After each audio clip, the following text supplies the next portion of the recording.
o Papa Francisco afirmou: os brasileiros não têm salvação, pois é muita cachaça e pouco oração. E aí, o que é que você acha dessa frase que foi dita pelo Papa Francisco? Você concorda com ele? Você discorda? Se você concorda, eu queria que você colocasse aí nos comentários por que você concorda. E se você discorda, queria que você colocasse também nos comentários o motivo de você discordar desta frase. Eu, por exemplo, eu faço parte daqueles que discordam do que afirmou o Papa Francisco. Vou trazer aqui mais uma vez o que foi que o Papa Francisco disse. Os brasileiros não têm salvação. É muita cachaça e pouca oração. E aí eu estou aqui com a Bíblia Sagrada em mãos e eu quero aqui trazer para vocês 3 versículos bíblicos que vão contrariar o que disse o Papa Francisco. Por exemplo, o texto bíblico que é mais conhecido nas Sagradas Escrituras, que é conhecido como o texto áureo da Bíblia Sagrada. Alguns pregadores vão dizer que ele resume a Bíblia Sagrada, que é João 3,16. Diz assim: porque Deus amou ao mundo de uma tal maneira que deu o seu Filho unigênito para que todo aquele que nele crê não pereça, mas tenha salvação. Então a Bíblia diz que Deus, ele amou ao mundo. Então ele não faz aqui nenhuma distinção. A Bíblia não diz que Deus amou os alemães. A Bíblia não diz que Deus amou de forma específica um determinado país. Mas diz que ele amou ao mundo. E porque ele amou ao mundo de uma tal maneira, através de um amor que é inexplicável, através de um amor que é imensurável, ele enviou o seu único filho, Jesus, para morrer na cruz no nosso lugar. E a Bíblia diz que todo aquele que crê em Jesus, então a Bíblia não faz distinção nenhuma, a Bíblia diz que todo aquele que crê, então aquele que crê, ele vai ser salvo, ele não vai perecer e ele vai alcançar a vida eterna. Tem outro versículo bíblico, está em Romanos capítulo 5, versículo 8, que diz assim: e Deus demonstra o seu amor para conosco pelo fato de ter Cristo Jesus morrido por nós, sendo nós ainda pecadores. Então a Bíblia diz que nós, sendo pecadores, e como pecadores, na condição de pecadores, nós nos tornamos inimigos de Deus. Deus, ele vai revelar o seu amor por nós, entregando Cristo para morrer na cruz no nosso lugar, sendo nós ainda os seus inimigos, sendo nós ainda pecadores. Então, mesmo nós sendo pecadores, Deus, ele nos amou e enviou Jesus para morrer na cruz no nosso lugar. E aí eu pergunto a você, será que os brasileiros não têm salvação? É claro que tem. Os brasileiros, os alemães, os africanos, todas as pessoas que moram em qualquer país deste planeta têm salvação. E o que é que eles precisam fazer? Se voltar para Jesus, arrependerem-se dos seus pecados e se voltarem para Cristo com fé em Jesus Cristo.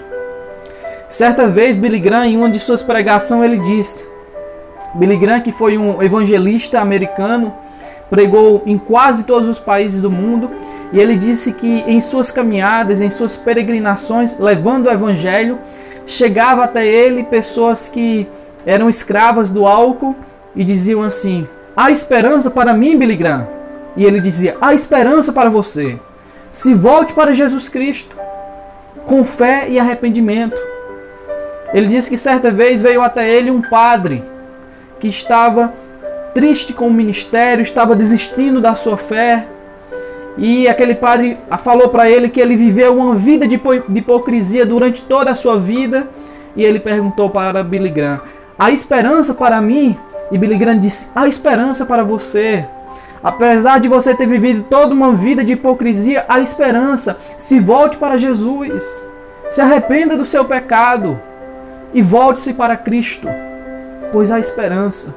Ele disse que veio até ele prostitutas, pessoas que estavam no lamaçal do pecado, e perguntaram: há esperança para mim? E Billy Graham disse: há esperança para você. Se volte para Jesus com arrependimento, arrependa-se dos seus pecados, se volte para Cristo, que há esperança para você. E aí eu quero deixar aqui essa mensagem para você. Há esperança para os brasileiros. Há esperança para o mundo. O que é que o mundo precisa fazer? Se voltar para Jesus. Se voltar para Deus. se arrepender dos seus pecados, se converter dos seus maus caminhos e entregar a sua vida a Jesus.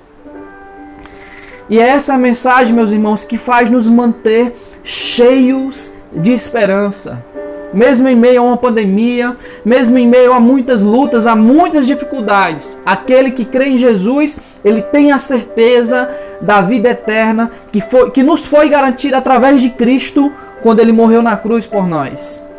Por conta de nossos pecados, nós estávamos condenados a vivermos eternamente longe de Deus, vivermos eternamente sem o Senhor. Mas quando Cristo morreu por nós na cruz, ele nos garantiu o direito de sermos salvos, de sermos chamados filhos de Deus e de que quando formos levados desta terra, vivermos eternamente com Deus.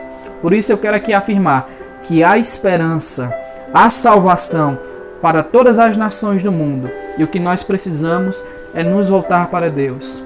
E essa mensagem, meus irmãos, ela precisa ser anunciada nos 4 cantos do mundo.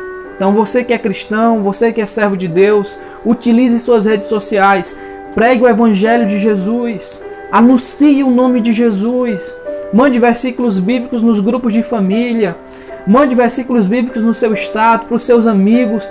Anuncie o evangelho de Jesus, a salvação que há em Jesus, porque essa é a mensagem de esperança.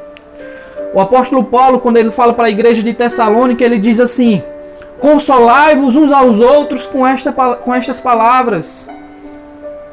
E quais eram as palavras que ele tinha falado para a igreja de Tessalônica? Eram palavras de esperança, de que Cristo breve voltaria para buscá-los, para arrebatar a sua igreja. Então essa é a esperança do cristão, é a certeza da salvação, da vida eterna que há em Jesus.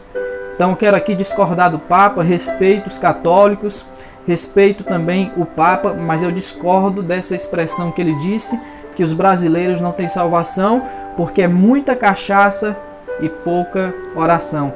Há esperança para qualquer pecador, basta tão somente que ele se volte para Deus e entregue a sua vida a Jesus e viva agora uma vida de santidade para a glória de Deus, tá bom? Então Deus abençoe sua vida, Deus abençoe sua família. Se você tiver gostado deste vídeo, deixa aí o seu like, o seu comentário e compartilhe com seus amigos e com sua família, tá bom? Pois valeu, pessoal, até a próxima.